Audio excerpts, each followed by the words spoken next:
You know that feeling, right? The strange sense that the years are just picking up speed, slipping through our fingers faster and faster as we get older.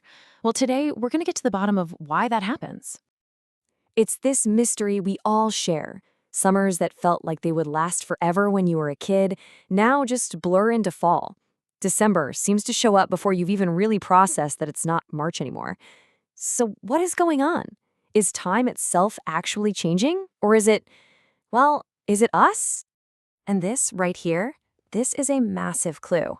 It's not that time is speeding away from us, it's that our brains are actively compressing it. And that little twist changes everything. It means we're not just passengers along for the ride, we are shaping our own experience of time, which kind of puts the power and maybe the responsibility right back in our court. Okay, so first things first, we have to get our heads around a fundamental concept. Our perception of time isn't fixed. It's not like a ruler with rigid inches. It's actually incredibly flexible, subjective. It can be stretched and squeezed by what's going on inside our own minds. The fancy scientific name for this is chronoseption. You can almost think of it like a sixth sense, you know? It's always running in the background, telling us how long things are taking. But just like any of our other senses, it can be fooled. It can be tricked. All right, time for our first big clue. We're diving right into the brain to look at our internal clock. And we're going to see how a chemical that we normally connect with pleasure and reward plays a really surprising, totally counterintuitive role in how we perceive time. So, scientists found something that feels completely backwards. Dopamine. You hear that word and you think speed, motivation, reward, right? But when it comes to our brain's timekeeping department, it does the exact opposite of what you'd probably guess. And check out this experiment. It shows it perfectly. Researchers played two sounds for some mice, and when they used a special technique to give the mice's brains a little boost of dopamine, the mice consistently thought the time between the sounds was short, even when it was actually long. Why?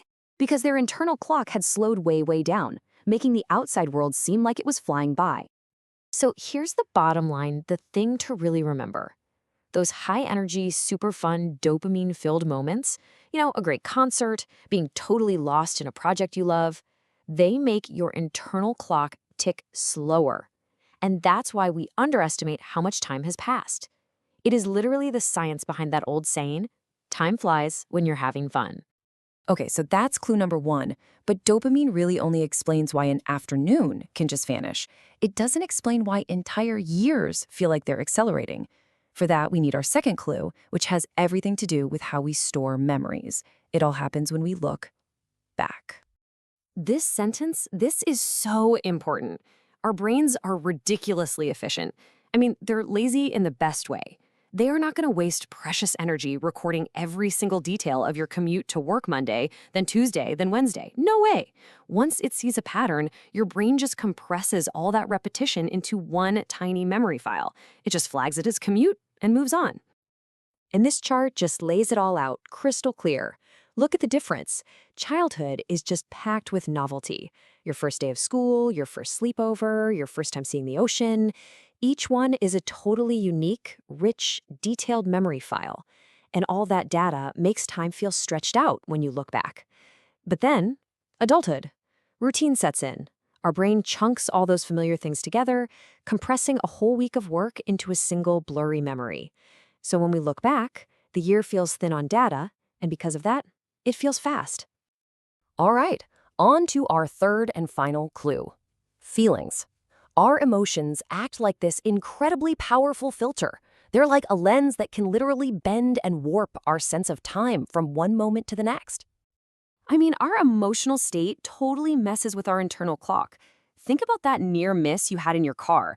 That split second of pure fear floods your brain with information, and it feels like it happened in slow motion, right?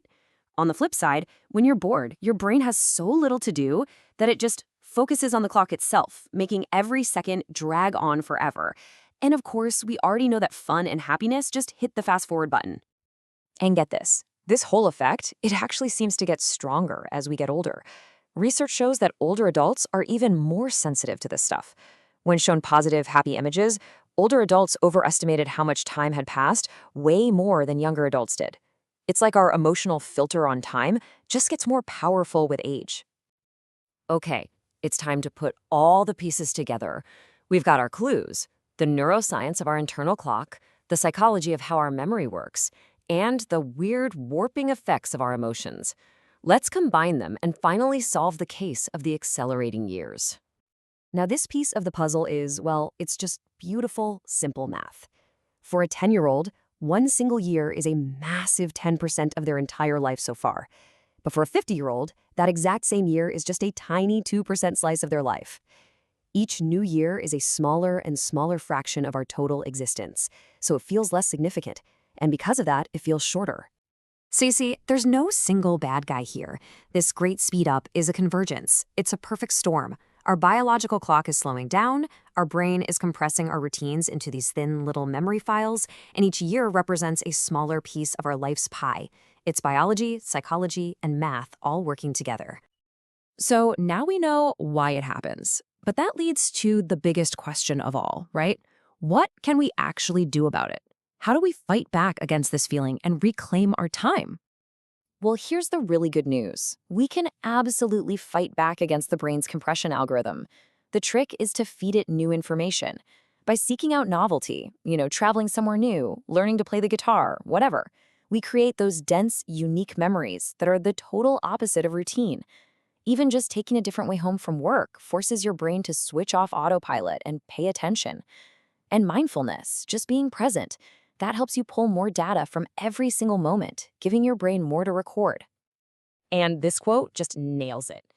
When we consciously pay more attention to the now, we're not just enjoying the moment more. We are actively creating the rich, detailed memories that give time its weight, the ones that make our lives feel full and long when we look back. So look, we can't stop the clock on the wall from ticking. That's a given. But we have a surprising amount of control over our own internal clock. We can let our years just blur together in this compressed haze of routine, or we can choose to fill them with the kind of attention and novelty that creates a rich, amazing collection of moments. The choice really is ours.